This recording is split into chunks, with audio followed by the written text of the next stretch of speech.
the oldest things people do, all over the world. But what's it really for? Does it actually do anything? Well, today we're going to dig into a really specific Christian theological perspective on that exact question. We're drawing straight from the work of Sustainable Medical Missions to see what they have to say about its purpose and its power. So let's just get right to it. Our source material asks the big, unavoidable question that's probably on your mind too. So does prayer really matter? I mean, that's the whole ballgame, right? And that's exactly what we're going to unpack here.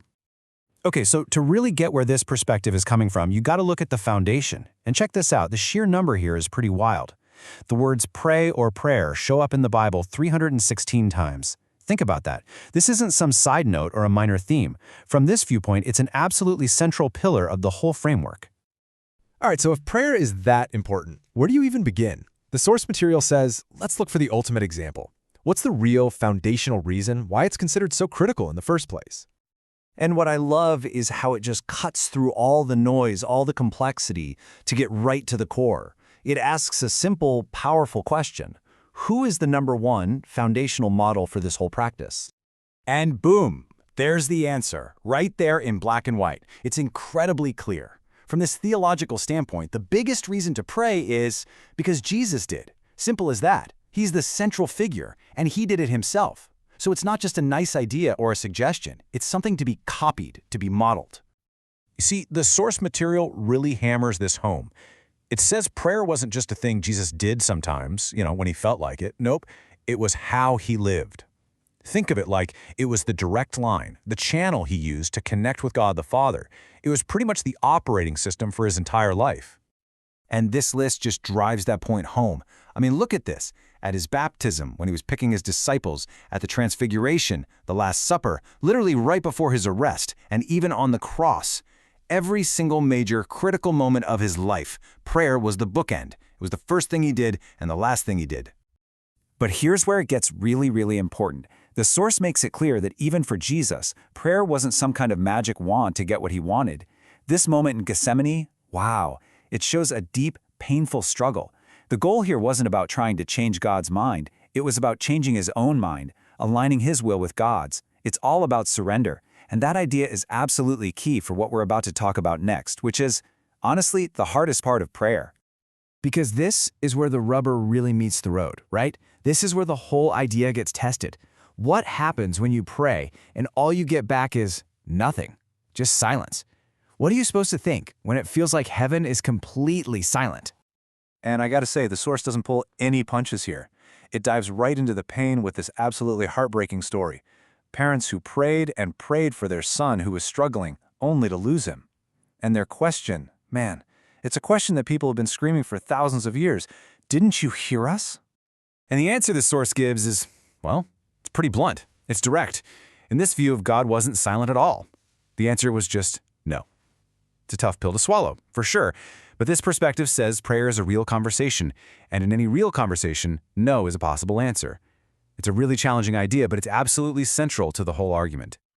So you might be thinking, okay, if it's not about getting a yes all the time, then what's the point? And this is where the source suggests this really radical shift in how we look at it. The main purpose of prayer, it says, isn't about getting specific results. It's about deepening your relationship with God. The process, the conversation itself, that's the point, maybe even more than the outcome. And this quote from Teresa of Avila just nails that idea perfectly. God is not really silent, we are deaf. Wow. So maybe the problem isn't that God isn't talking, but that we're not listening, especially for an answer we don't want to hear. It completely flips the script. The problem isn't the transmission, it's our reception. Okay, so how does this whole "it's about the relationship" idea work when it comes to one of the biggest reasons people pray, asking for healing? I mean, this is where things can get really complicated, where faith and medicine intersect, and the source material handles it in a really interesting way. What's fascinating here is the mix of ideas. First, it acknowledges that, yeah, we instinctively pray when we're sick. It also points out that there are hundreds of clinical studies that actually show a link between religious practice and better health. Then, it suggests that God often works through things like medicine and science. And finally, it makes this really curious observation that you tend to hear more stories of direct, miraculous-style healing in developing countries. It's a complex picture. But that, of course, leads us right back to the toughest question of all. We've all seen it, right? Good, faithful people who pray for healing, and it just doesn't happen. What then? What do you do with that? And the answer, from this perspective, is really consistent with everything else we've talked about. The purpose just shifts. If physical healing doesn't come, the focus turns to something else. What can be learned from this difficulty? What greater good could possibly come out of this hardship? It puts the emphasis on growing your character, your spirit, instead of just fixing the physical problem. Which brings us to the ultimate test case for this whole way of thinking. I mean, it's one thing to deal with disappointment, but can this view of prayer actually hold up in the face of, well, in the face of pure, unimaginable horror? To answer that, the source takes us somewhere truly dark, to one of the darkest chapters in all of human history, a concentration camp. It's here, through the eyes of a survivor, that it makes its final and most powerful point. And this is it. Corrie ten Boom, a woman who survived the absolute horror of a concentration camp, wrote this: "There is no pit so deep that he is not deeper still." And that right there is the whole point. In this theological view, the ultimate power of prayer isn't about stopping bad things from happening. It's about finding a presence, a hope, that's there with you, in the suffering, no matter how deep the pit is.